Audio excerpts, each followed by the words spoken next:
Hi y'all, this is Eva from the book blog astripedarmchair.wordpress.com, and I'm here to talk about my library loot. First up is The 13th Element by John Eamesley. This is for the Science Book Challenge, and it's subtitled The Sordid Tale of Murder, Fire, and Phosphorus. So it's about chemistry.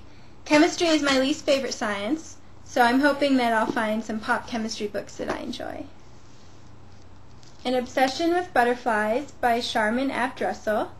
This is because I read a different book by Russell, Hunger, last year, and I really liked it. And so this one, actually I tried to get her one about roses, but my library's copy has been stolen. So instead I got the butterflies one, and I'm probably going to count it for the biodiversity challenge, but really it's just for fun. Isn't that cover lovely too? Who doesn't love butterflies? Oh, and I guess I should clarify that the subtitle is Our Long Love Affair with a Singular Insect. Speaking of butterflies, I also got Chrysalis by Kim Todd, which I saw reviewed by Lou over at Regular Ruminations, and it sounded so awesome that I had to get it right away. And as you can tell, I've already started reading it. It's very enjoyable so far. It's Maria Sibylla Merian in The Secrets of Metamorphosis. She was in the late 17th, early 18th century, and she was a naturalist. And so it's a mix of history and biography and science. It's awesome.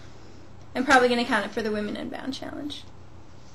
Terra Incognita by Sarah Wheeler? Yes. Travels in Antarctica. This is for the Reading the World Challenge.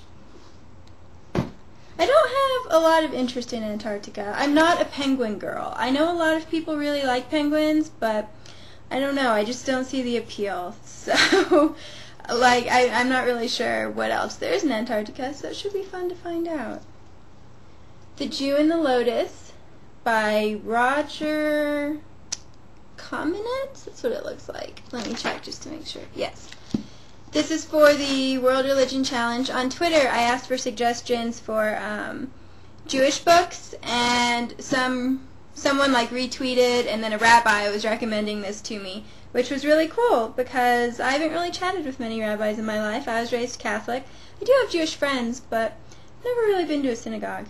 Anyway, so yeah, this is subtitled A Poet's Rediscovery of Jewish Identity in Buddhist India. So, Football, Soccer the Brazilian Way by Alex Bellos.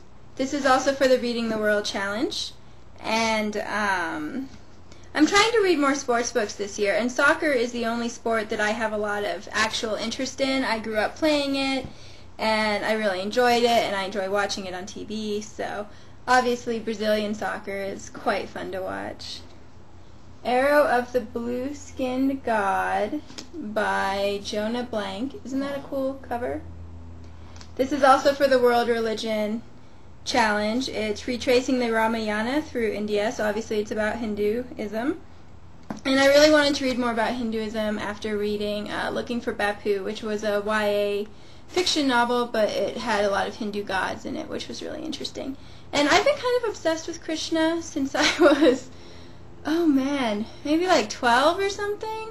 I remember in the movie version of A Little Princess, she's telling stories, and Krishna's there because he's blue, right? And I thought that was really cool. And then later I found out more about him. And for a while he was like my wallpaper on my laptop. Obviously I can't be Hindu because you have to be born into it. But I find Krishna fascinating, so. Three Empires on the Nile by Dominic Grin, The Victorian Jihad, 1869 to 1899. For my comparative politics of the Middle East class in college, I did a research paper on Egypt and Sudan and the conflict there. And a lot of it started with the British colonialism.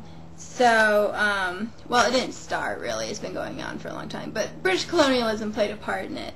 So this sounded like a really interesting kind of historical international relations book. And I'm going to count it for the Our Mutual Read Challenge, since it's about the Victorians. The Island of the Colorblind by Oliver Sacks. There's my future husband. Obviously, I love Oliver Sacks. And so this is really just because I haven't read anything by him in a few months, and I want to, but I'm also counting it for the What's in a Name challenge because it has a place. Freedom from Fear and Other Writings by, I'm going to butcher her name, Aung San Suu Kyi. She is a Burmese democratic, opposition leader. And she's been under house arrest for years, and basically the Burmese junta is evil. And I read 3 books about Burma last year and really enjoyed it. So, but I didn't read anything by her. So I really want to fix that. And I'm counting it for the Women Unbound challenge, I think. Although, honestly, I think I read like 16 books for that challenge. Obviously, I'm a fan of the women, so. The Ordeal of Elizabeth Marsh by Linda Colley, A Woman in World History. I'm not sure where I read about this. I think it was on a blog, but not a book blog.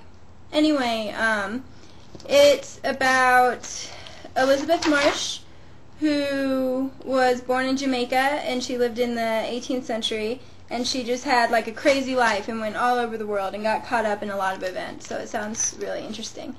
And Linda Colley is a professor at Princeton, so I'm willing to believe that she probably is a pretty good historian.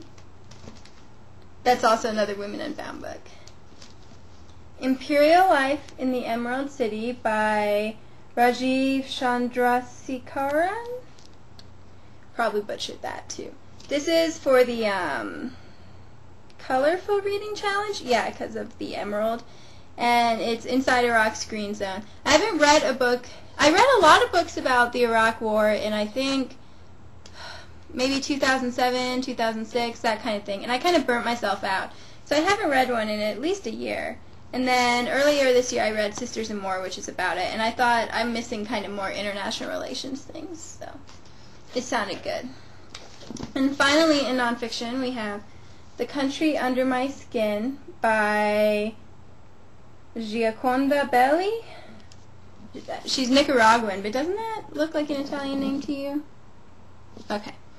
And she's an upper-class Nicaraguan who joined the Sandinistas. And this is a memoir of hers. And it's for the Reading the World Challenge. Now we have a few fiction, because obviously I can never come home without at least one novel.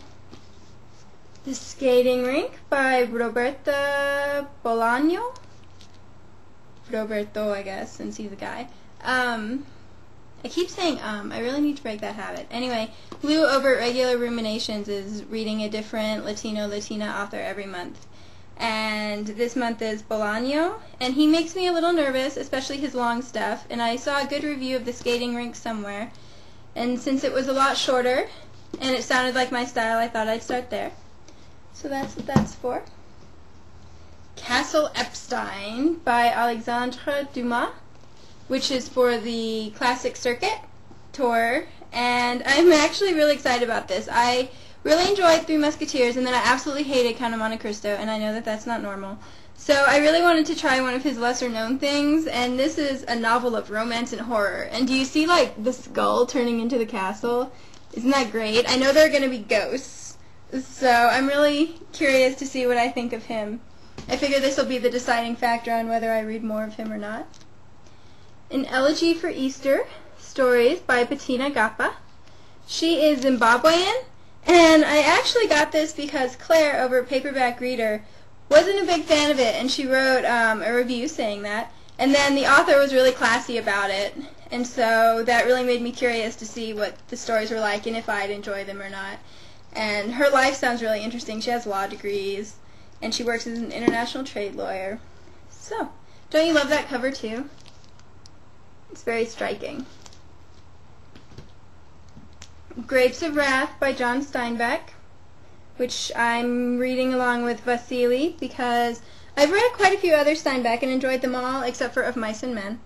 But I've never read Grapes of Wrath, and it intimidates me a little because the Dust Bowl is not something I have any real interest in. So hopefully with a buddy it'll be more enjoyable. And I read A Cultural History of the Great Depression earlier this year, Dancing in the Dark, Through the Dark, something like that. And it made me a lot more curious than I had been, and I wanted to read more Steinbeck. Finally, we have Colette, the Claudine novels. I've already read Claudine at school, so now I'm going to read Claudine in Paris. For Jill's challenge, which is the World Party Challenge, she's having us read books from a different country every month, and this month is France. There you go. Hopefully I'm within 10 minutes. We'll find out. Bye!